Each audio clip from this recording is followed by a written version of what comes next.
আপনি দেখেছেন মুভি বা সিরিজে যখন কোনো হিরোর এন্ট্রি হয় আশপাশের মহল চেঞ্জ হয়ে যায়, তাই না?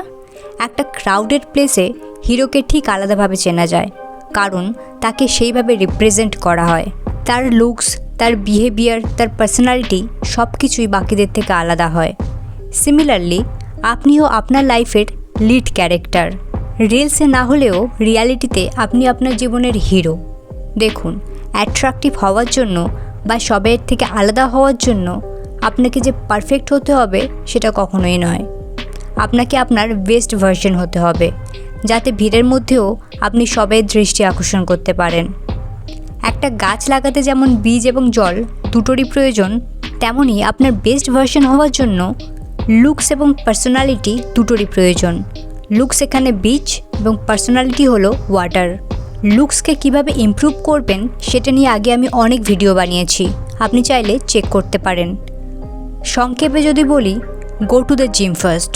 নিজের বডিকে বেটার শেপ দিন, ওয়ার্কআউট করুন, ভালো ডায়েট ফলো করুন, প্রচুর জল পান করুন, স্কিনকে হাইড্রেট রাখুন, দিনে 2 বার ফেস ওয়াশ করুন, ময়শ্চারাইজার ইউজ করুন, স্কিন কেয়ার রুটিন ফলো করুন, আইব্রোজকে বেটার শেপ দিন, facial shape wise hair cut করুন, হাইজিন মেনটেন করুন অ্যান্ড অলওয়েজ স্মেল গুড। ভালো পারফিউম ইউজ করুন। সানগ্লাস আপনার লুকসকে এনহ্যান্স করে, so don't forget about it. Body type dress পরুন। Friends, always look your best. But আপনার লুকস এনাফ নয়, হ্যাভ আ পার্সোনালিটি। একজন অ্যাভারেজ লুকিং গায় নিজের পার্সোনালিটি দ্বারা যে কাউকে ইমপ্রেস করতে পারে। পার্সোনালিটি ডেভেলপ করার জন্য আপনাকে হাম্বেল হওয়া দরকার এবং কাইন্ড হওয়া প্রয়োজন। বলার থেকে বেশি শোনার অভ্যেস করে তোলা প্রয়োজন। সামনের মানুষকে ইম্পর্ট্যান্ট ফিল করান, তাকে বলতে দিন, তার ব্যাপারে আগ্রহ প্রকাশ করুন, জেনুইনলি কোয়েশ্চেন করুন। এর থেকে সামনের ব্যক্তিটির নজরে আপনার একটা ভালো ইমপ্রেশন ক্রিয়েট হবে। সে বুঝবে আপনার পার্সোনালিটি আছে। যে ব্যক্তি নিজের ব্যাপারে বলে তাকে আমরা ততটাও পছন্দ করি না। তাই এমন ব্যক্তি হন হু লিসেন অ্যান্ড হু কেয়ার্স।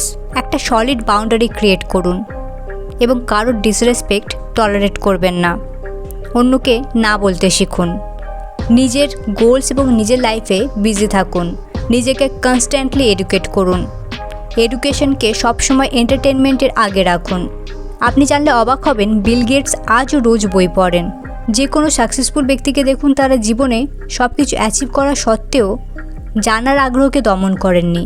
তাই ভালো বই পড়ুন, পডকাস্ট শুনুন, নতুন স্কিল শিখুন, নিজেকে কনস্ট্যান্টলি আপডেট এবং আপগ্রেড করতে থাকুন। নলেজ আপনার কনফিডেন্সকে বুস্ট করে এবং একজন গুড লুকিং, কনফিডেন্ট, গুড পার্সোনালিটিযুক্ত মানুষ যে কাউকে অ্যাট্রাক্ট করে। আরও একটা ব্যাপার হলো money. Friends, money is important. টাকা থাকলে সবাই আপনাকে সম্মান করবে। টাকা আপনাকে ফ্রিডম দেবে। আপনি আপনার অ্যাকর্ডিংলি লাইফস্টাইল লিড করতে পারবেন।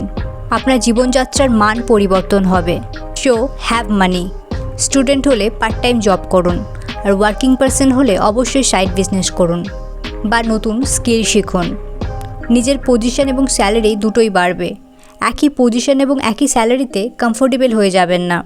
Always learn new things and try new things. ভিড়ে স্ট্যান্ড আউট করার জন্য আপনাকে সাকসেসফুলও হতে হবে। So friends, thank you for watching this video. For more videos, please like, share and subscribe my channel Level Up Buddy.